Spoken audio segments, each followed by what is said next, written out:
Bonjour les amis. David Demange, directeur programmateur du Moloko, scène de musique actuelle du pays de Montbéliard.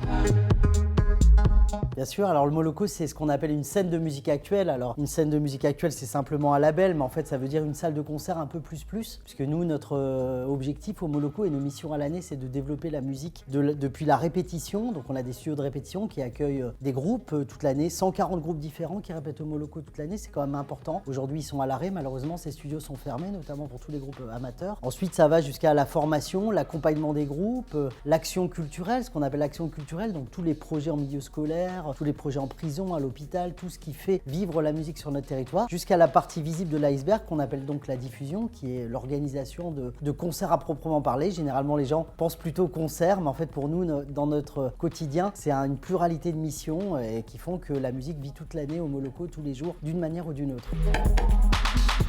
Ouais, bien sûr. Alors nous, on a absolument voulu faire en sorte que la culture continue à vivre d'une manière ou d'une autre, même si toutes nos activités sont impactées de la répétition à l'action culturelle, en passant bien sûr par la diffusion qui aujourd'hui n'est plus possible avec le public en tant que tel. Mais notre adage, ça a été de reprendre un peu la devise de Sénèque qui dit que la vie, c'est pas d'attendre que les orages passent, mais c'est d'apprendre, de voir comment danser sous la pluie. Et donc effectivement, on a plutôt pris à notre compte cette devise en essayant de danser sous la pluie autant que possible, même si la danse n'est pas tout à fait permise tout le temps. Et donc on a organisé entre les deux confinements beaucoup de concerts hors les murs, dans des conditions un peu particulières, dans des lieux un peu insolites aussi pour contrecarrer un peu le côté dégradé de regarder un concert assis, masqué, parfois sans bar, etc. Et puis après, depuis, on fait beaucoup de choses pour les artistes, notamment les résidences qu'on continue. Dans les écoles, on tient des projets, mais on a beaucoup de projets annulés, tant sur l'action culturelle, en prison, dans les EHPAD, dans beaucoup d'endroits en dehors des écoles, dans les collèges, les lycées, on a beaucoup de mal à organiser des choses. Bien sûr, les concerts sont totalement aujourd'hui à l'arrêt. On en fait quelques-uns, comme la Rodia d'ailleurs, dans les écoles, quelques-uns aussi en ligne, sans public, en live stream. C'est pas forcément notre métier premier, ce qu'on revendique le plus, mais on a essayé de le faire d'une manière assez originale au Moloko. Et puis après, autant de choses que possible pour la scène locale, pour essayer de faire vivre l'écosystème, embaucher des techniciens, embaucher des artistes, essayer autant que possible de tenir le choc pour que cet écosystème puisse tenir la tête à peu près hors de l'eau.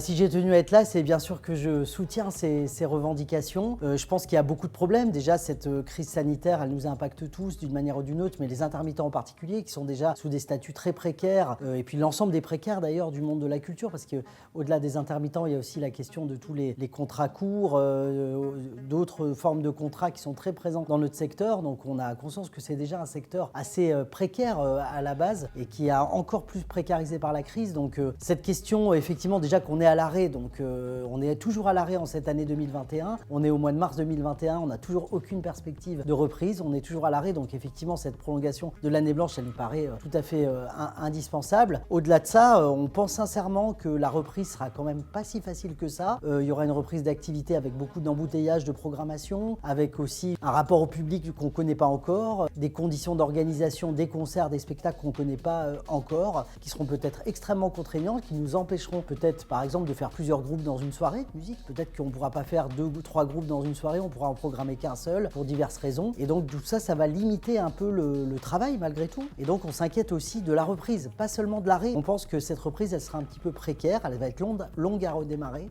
Et donc on s'inquiète bien sûr pour tous les intermittents, pour tous les précaires. Et donc c'est très important pour nous de montrer aussi que sans eux, on n'est rien. Finalement, sans eux, nos structures ne pourraient pas fonctionner. Nous on embauche beaucoup, on embauche 90 contrats habituellement par mois à peu près dans une structure comme le Moloko. C'est quand même pas négligeable. Et donc on se dit, que de quoi sera fait demain. Donc pour nous, c'est très important de soutenir tout l'écosystème, mais aussi tous les travailleurs précaires de cet écosystème qui sont vraiment en ligne de mire de la crise.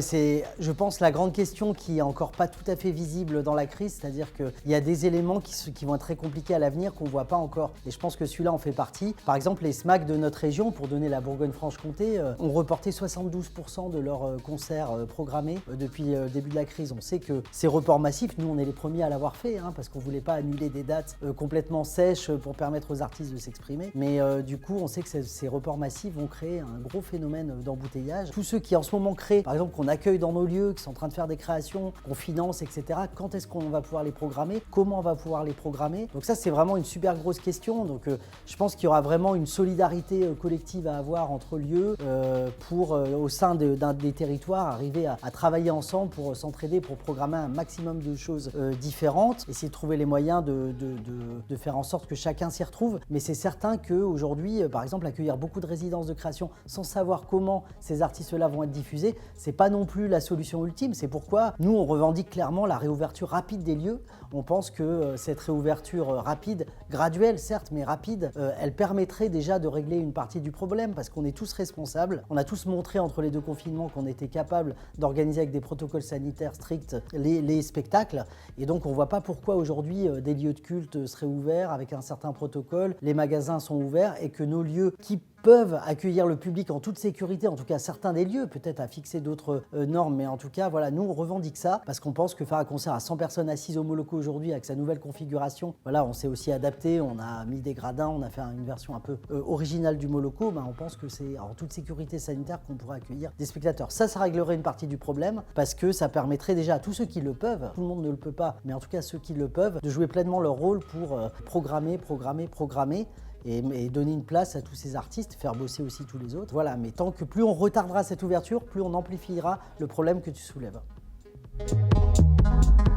En fait, je voulais peut-être rappeler que face à tous ces mouvements, l'important c'est aussi d'être ensemble, d'être collectif. Je pense que vous le montrez avec ce collectif des intermittents et des précaires. Il y a aussi d'autres organisations collectives, par exemple la FEMA qui essaye de porter une parole collective au niveau des musiques actuelles en Bourgogne-Franche-Comté. Je pense que cette période, elle nous a montré aussi qu'il fallait qu'on soit unis. Elle nous montre qu'il faut qu'on soit unis, solidaires, qu'on soit collectif pour pouvoir être entendu, porter des revendications, aussi aider les plus fragiles, c'est-à-dire que vraiment que les structures les plus financées aient une considération très forte pour les structures les moins financées et qu'il y ait une vraie solidarité qui s'exprime. Il faut que le champ culturel soit uni pour pouvoir sortir la tête haute de cette crise.